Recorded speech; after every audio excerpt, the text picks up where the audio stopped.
I watched Sheriff Karen stride across my property with 3 deputies and a fiber optic crew behind her, tearing up soil that my grandfather had worked with his bare hands. She waved a crumpled piece of paper in my face like it was the Constitution itself. "This gives us full access to run cables through your land," she said with that smug smile I had grown to hate. "And if you have a problem with it, we can discuss it downtown in handcuffs." Little did she know, I had already discovered the truth. That paper was a fraud, and in 6 months I would own every fiber optic cable running through my field, and lease them all to her biggest competitor. My name is Robert Hayes, and for 43 years I have called the same 100 acres in Millbrook County my home. The land came to me through 3 generations of Hayes men who worked it with respect and pride. Every morning, I would walk the fence line with my coffee, checking on cattle and breathing in the clean air that city folks pay good money to experience on vacation. The field stretched out like a green carpet, bordered by oak trees that my grandfather planted when he first bought this place in 1952. This was not just property to me. It was legacy. It was peace. It was the kind of place where you could still hear yourself think. I had spent the last decade fixing up the old farmhouse, adding a wraparound porch where my wife Sarah could watch the sunset over the pasture. Our 2 kids had grown up running through these fields, building forts in the woods, and learning what it meant to take care of something bigger than yourself. Life was simple and honest. I paid my taxes on time, helped my neighbors when they needed it, and minded my own business. The most excitement we ever had was when old Mrs. Patterson's bull got loose and wandered onto the highway. But in late September, things started to change. I noticed fresh tire tracks along the dirt road that bordered my north field. Then I saw surveyors with bright orange vests and electronic equipment, measuring distances and driving stakes into the ground. When I walked over to ask what they were doing, they just shrugged and said they were working for the county. The next week, I found survey markers driven right into my best grazing pasture. Nobody had asked permission. Nobody had knocked on my door or left a note. These people were treating my land like it belonged to them. I called the county office, but they transferred me around for an hour before telling me someone would get back to me. Nobody ever did. That should have been my first warning that something was very wrong in Millbrook County. 3 weeks later, Sheriff Karen Martinez pulled into my driveway with 2 patrol cars and a convoy of utility trucks behind her. I had never spoken to Karen before, but everyone in town knew her reputation. She had been sheriff for 8 years, and in that time, she had made it clear that questioning her decisions was not welcome in Millbrook County. Karen was a short woman with steel-gray hair and cold blue eyes that seemed to calculate the cost of everything they looked at. She wore her uniform like armor, with every badge and insignia polished to perfection. When she walked, it was with the confidence of someone who had never been told no. "Mr. Hayes," she said, stepping out of her patrol car, "we need to have a conversation." I walked down from my porch trying to stay calm. Behind Karen, I could see workers unloading spools of fiber optic cable and digging equipment. My stomach dropped. "What can I do for you, Sheriff?" Karen handed me a folded document that looked like it had been photocopied several times. The letterhead said Millbrook County Public Works Department, but the signature was smudged and the paper felt cheap. "This is an easement agreement giving us the right to install telecommunications infrastructure across your property. We start today." I opened the document and tried to read it, but the legal language was dense and confusing. What I could understand made my blood run cold. According to this paper, the county had the right to dig up my field, install cables, and maintain access roads across my land indefinitely. I never signed this, I said. Corinne's smile never wavered. You do not have to sign it. Eminent domain. The county has the authority to claim necessary access for public utilities. But this is not a public utility. This is for private internet service. Corinne stepped closer, and I could smell the coffee and cigarettes on her breath. Mr. Hayes, are you questioning the legal authority of this county to provide essential services to its citizens? Behind her, one of the deputies rested his hand on his radio. The message was clear. I would like to have my lawyer look at this document first. Your lawyer can look at it after we finish the installation. The work starts now. Corinne turned toward the utility crew. Boys, you heard the man. He has no legal objection. I watched helplessly as strangers began marking my field with spray paint and setting up equipment. Corinne stood beside me with her arms crossed, daring me to make a move. Sheriff, this land has been in my family for 70 years. Surely there is another route that does not cut right through my best pasture. Mr. Hayes, this is the most efficient route, and efficiency saves taxpayer money. Unless you prefer we raise your property taxes to cover the extra cost of going around your land. The threat was clear. Fight this and I would pay for it in other ways. As the crew began digging, I noticed something strange. The equipment they were using had logos from Millbrook Communications, a private company that provided internet and cable service to most of the county. This was not county work. This was a private company using county authority to access my land. Sheriff, why is Millbrook Communications doing county work? Corinne turned to face me, and for the first time her smile disappeared. Mr. Hayes, I think you have asked enough questions for one day, unless you want to continue this conversation at the station. I looked at my house, where Sarah was watching from the window with worry written across her face. I looked at the deputies, whose hands were now resting on their belts. I looked at my field, where workers were already digging up the soil my grandfather had nurtured for decades. I had no choice but to step aside and watch them destroy my land. That night I could not sleep. I sat at my kitchen table with the crumpled easement document, reading every word by the light of a desk lamp.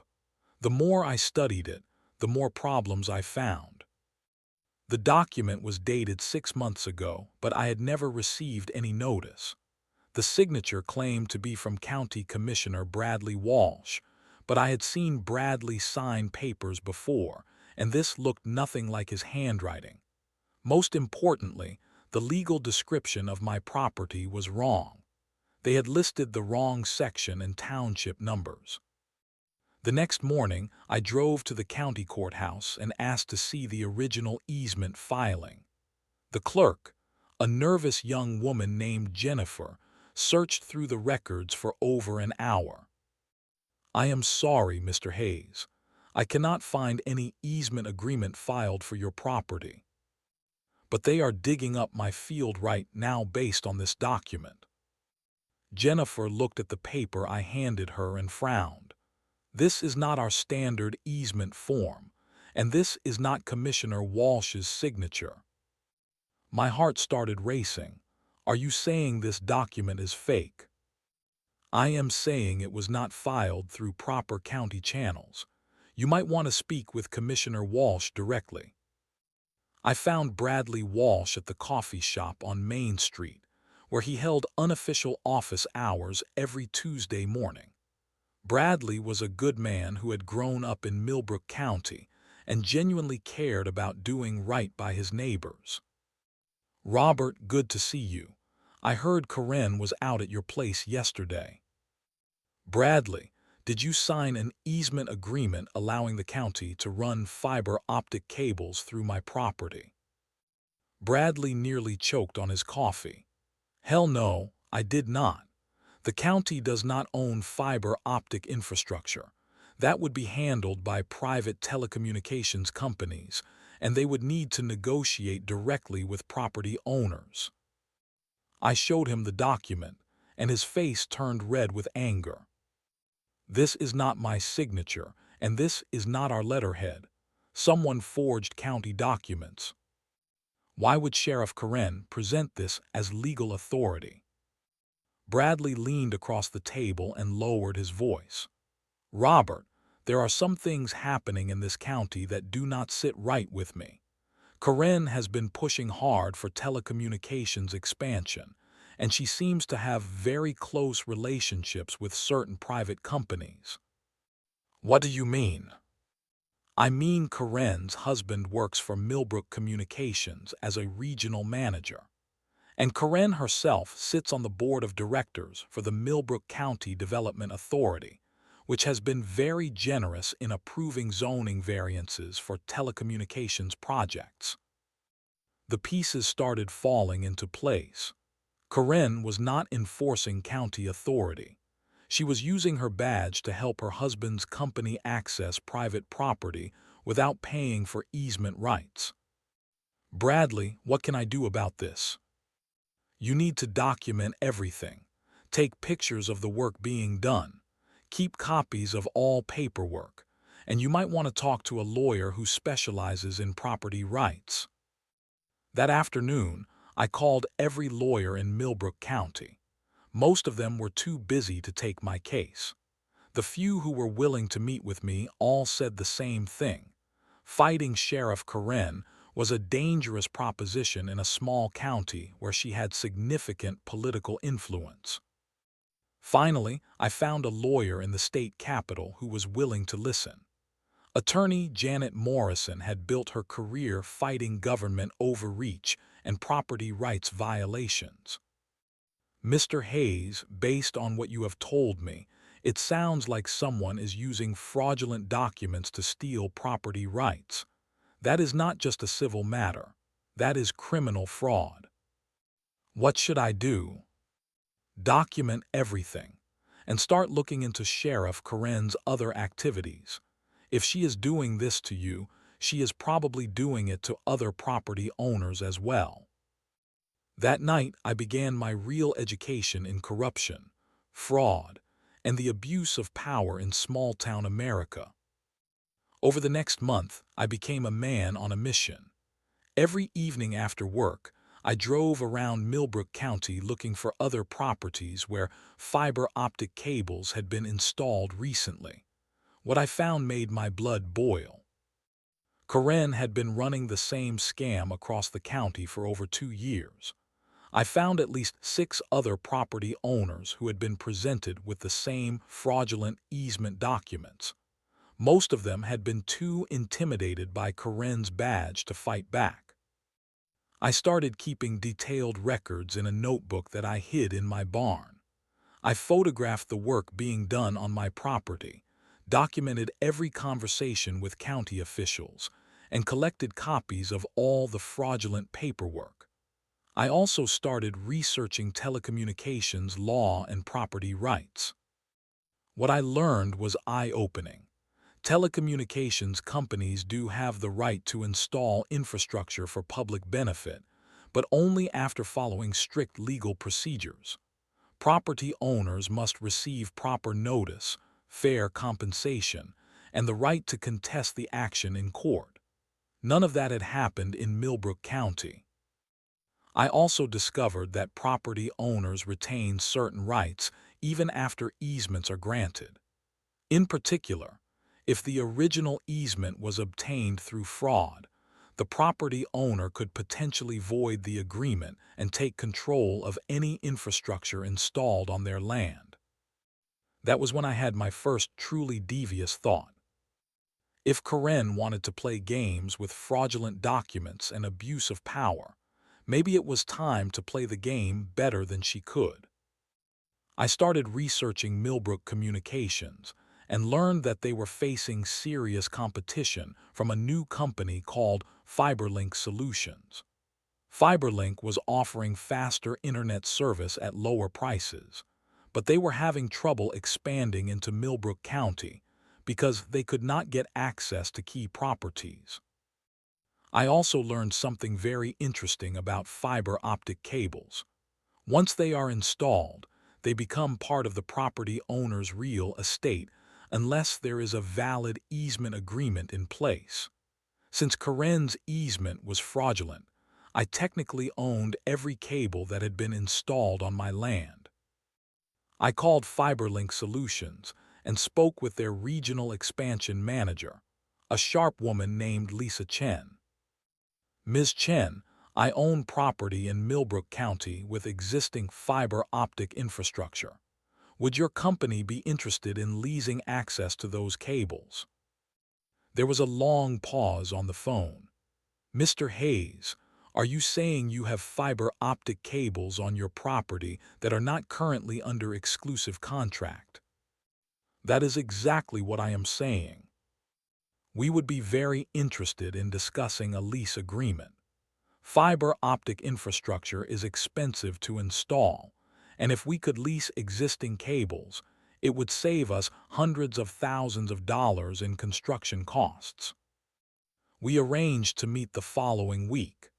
I spent the time preparing maps of my property, documenting the cable routes, and researching fair market rates for fiber optic leasing agreements.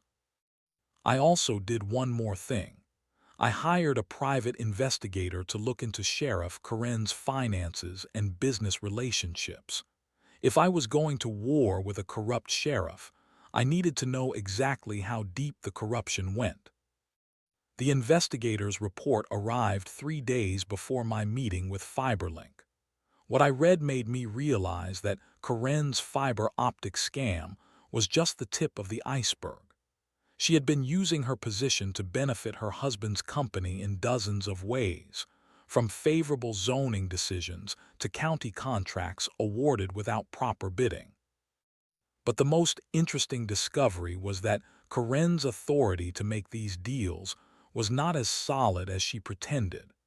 She had been operating under emergency powers that were supposed to be temporary, and she had never gotten proper approval from the county commissioners for most of her telecommunications projects.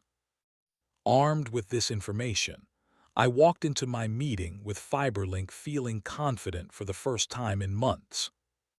It was time to turn the tables on Sheriff Karen. The meeting with FiberLink Solutions took place at a restaurant in the state capital, far from Karen's sphere of influence. Lisa Chen arrived with 2 other executives and a briefcase full of legal documents. I brought my notebook, my property maps, and a folder containing everything I had learned about fiber optic law. Mr. Hayes, before we begin, I need to understand exactly what you are offering. You claim to own fiber optic cables that are currently being used by Millbrook Communications. That is correct. The cables were installed on my property without a valid easement agreement. Under state law, that makes them part of my real estate. I showed Lisa the fraudulent easement document and explained how I had discovered Karen's scam. Her eyes lit up with interest. If what you are saying is true, this could be exactly the opportunity we need to break into the Millbrook County market. Millbrook Communications has been blocking our expansion for years. How so? They have exclusive agreements with most property owners in the county, and they have been very aggressive about preventing competition. We have tried to negotiate cable access with dozens of property owners, but somehow Millbrook Communications always gets there first. I thought about Karen's intimidation tactics and realized how she had been helping her husband's company maintain their monopoly. What would a lease agreement look like? Lisa opened her briefcase and pulled out a contract template. For exclusive access to existing fiber optic infrastructure in your area, we would typically pay between $5,000 and $10,000 per mile per year, depending on the quality and capacity of the cables. I tried to keep my expression neutral, but inside I was doing cartwheels. The cables running through my property stretched for almost 3 miles. What about installation and maintenance? We would handle all of that at our expense. You would simply be leasing us the right to use the cables and access your property for maintenance purposes. We spent the next 2 hours negotiating terms. Fiberlink wanted exclusive access to prevent Millbrook Communications from using the same cables. I wanted protection from legal retaliation and a clause that would void the contract if I somehow lost ownership of the cables. Finally, we reached an agreement. Fiberlink would pay me $8,000 per mile per year for exclusive access to the fiber optic cables on my property. That worked out to almost $24,000 annually, more money than I made in 6 months of farming. But the money was not the most satisfying part. The most satisfying part was the clause that would allow Fiberlink to provide internet service to the entire northern part of Millbrook County, breaking Millbrook Communications' stranglehold on the market. "When can we start?" Lisa asked. "I need to make sure I have clear legal ownership of the cables first. Give me 2 weeks to get everything documented properly." Lisa smiled. "Mr. Hayes, I have a feeling this is going to be a very profitable partnership for both of us." The next week, I filed a formal property rights claim with the county, asserting my ownership of all telecommunications infrastructure installed on my land without valid easement agreements. I also filed a complaint with the State Attorney General's office regarding the fraudulent easement documents.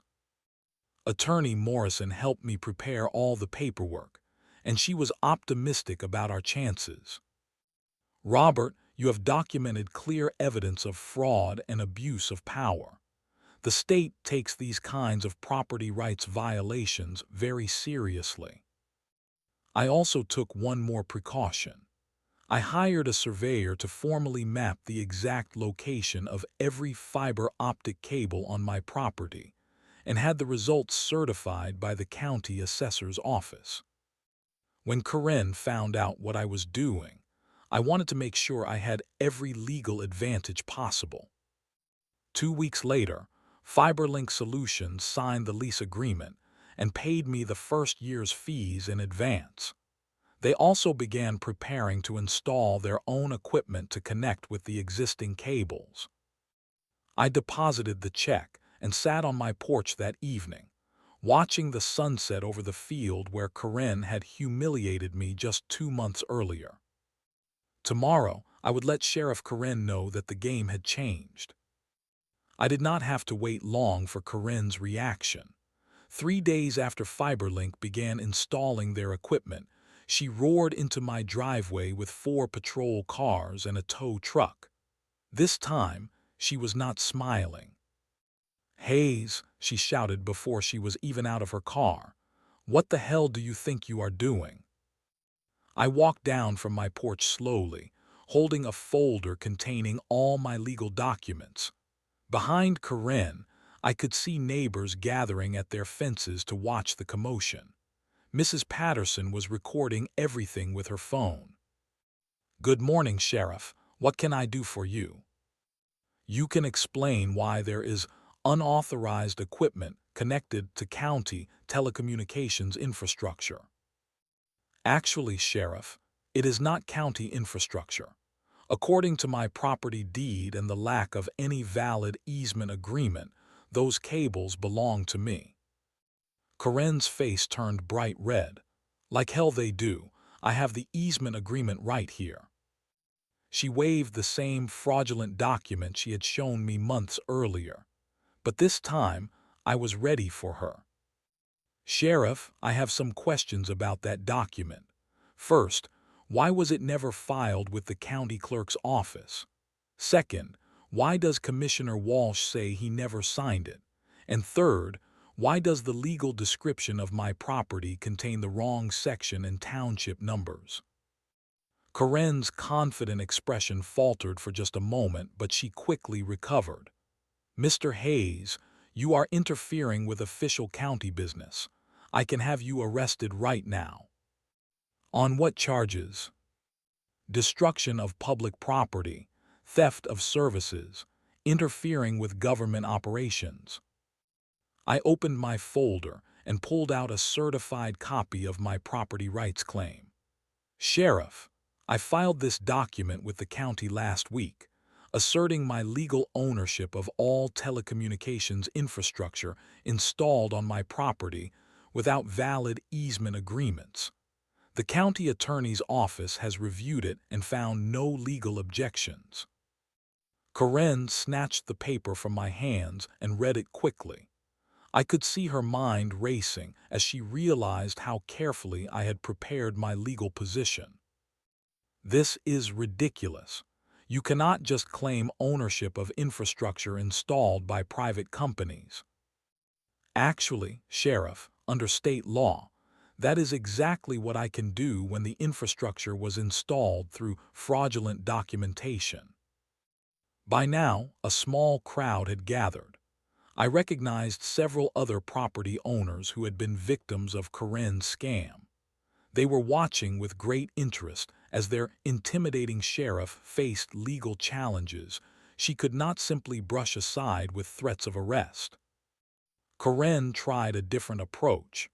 "Mr. Hayes, even if your claim has merit, you cannot prevent the county from maintaining essential services.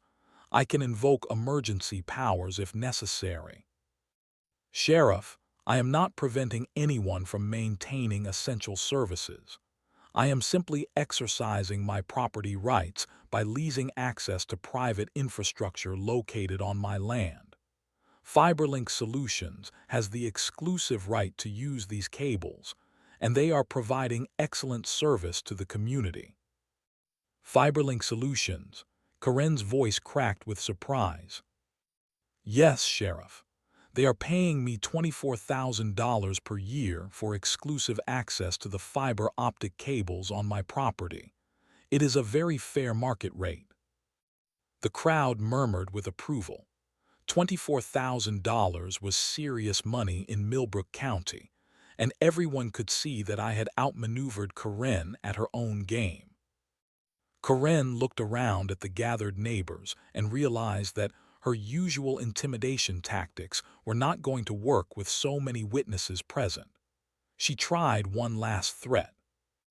"Mr. Hayes, I hope you understand that fighting the county on this issue could have consequences for you in other areas. Property tax assessments, building permit applications, business license renewals." The crowd fell silent. Everyone knew what Karen was really saying. Cross her, and she would make your life hell through every government office she could influence. But I had prepared for this moment for months. I pulled out my phone and opened the voice recording app I had been running since Karen arrived.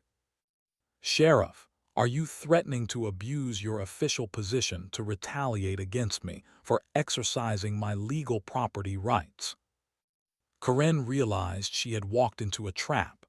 With multiple witnesses and a recording device capturing every word, she could not deny making the threat. "Mr. Hayes, I think you have misunderstood my intentions." "Sheriff, I think the state attorney general's office will be very interested in reviewing both your threats and the fraudulent documents you have been using to claim county authority over private property." Karen stared at me for a long moment, and I could see the exact instant when she realized that her reign of intimidation in Millbrook County was about to end. She turned and walked back to her patrol car without another word. As she drove away, the neighbors broke into spontaneous applause. The war was not over, but I had won the most important battle. The confrontation in my driveway became the talk of Millbrook County within hours. Mrs. Patterson's phone video went viral on social media, and by evening, the local news station was calling for interviews.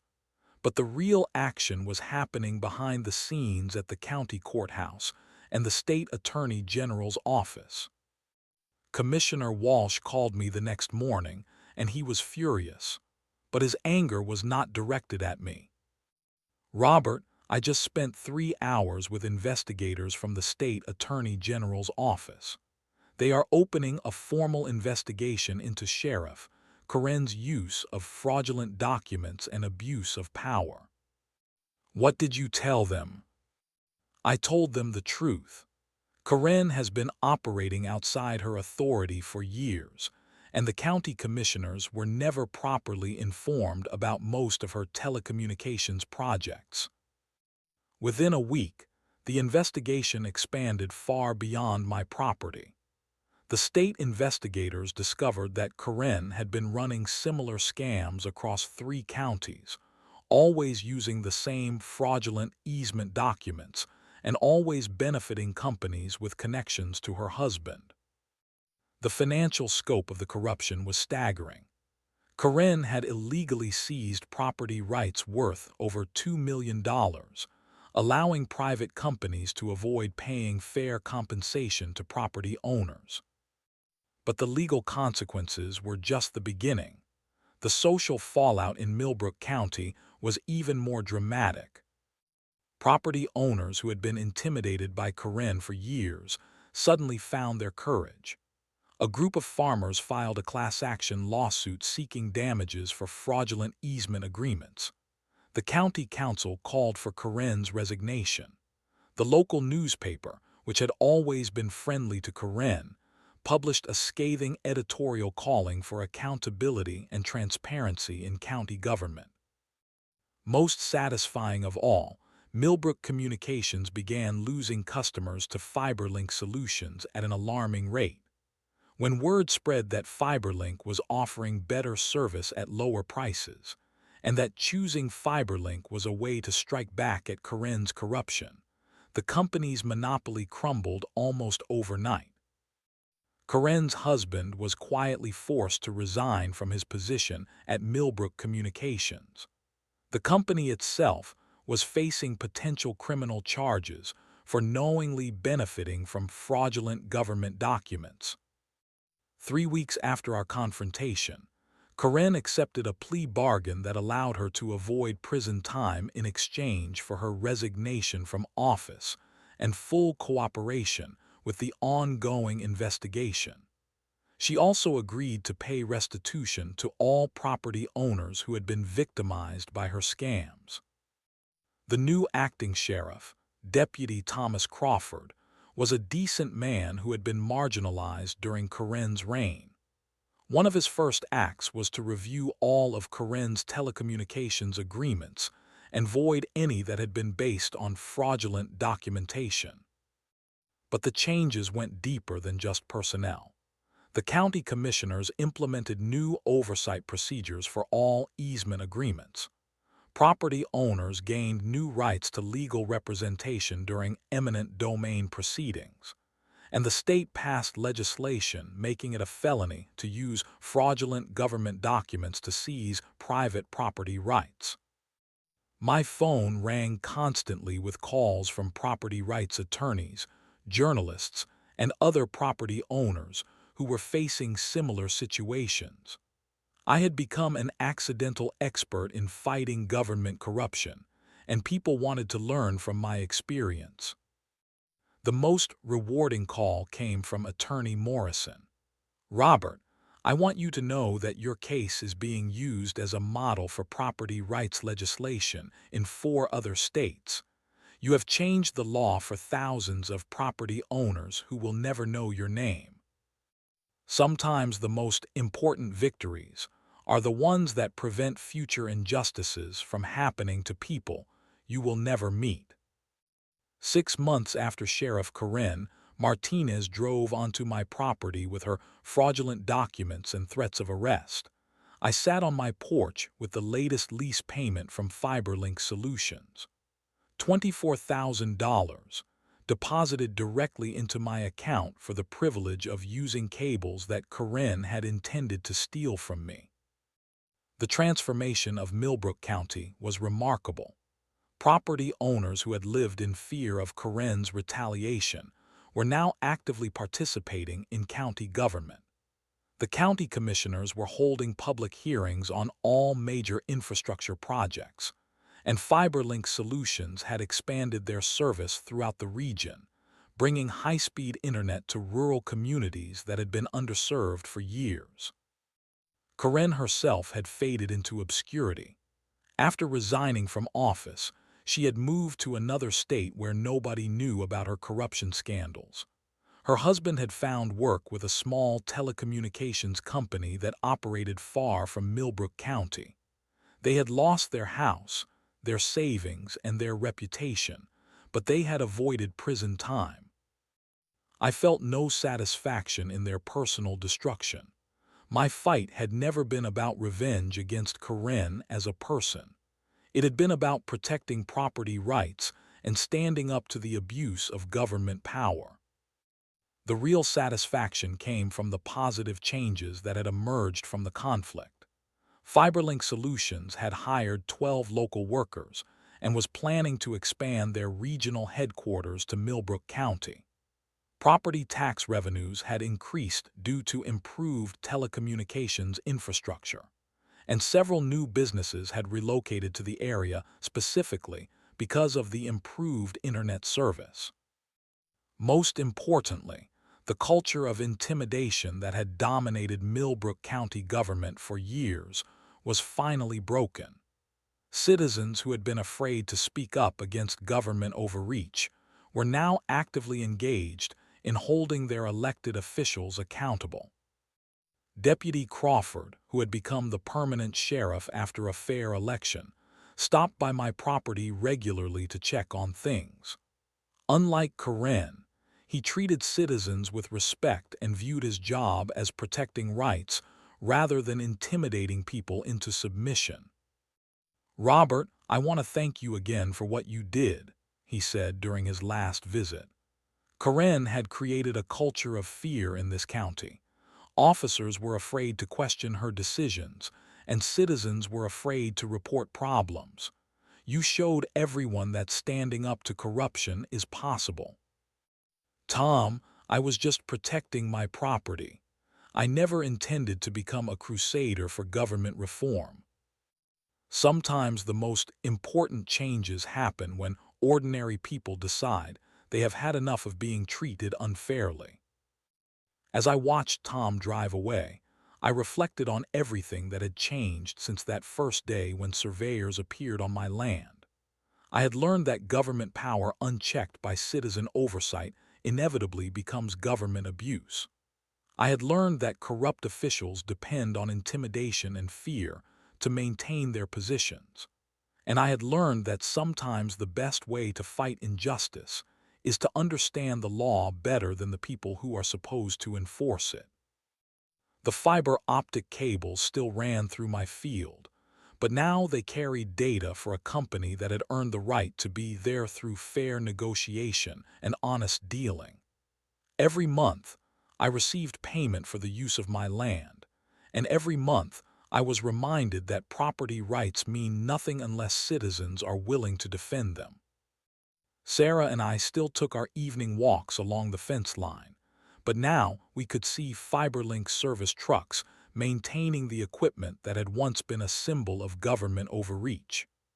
The cables that Karen had tried to steal were now generating enough income to pay for our grandchildren's college education.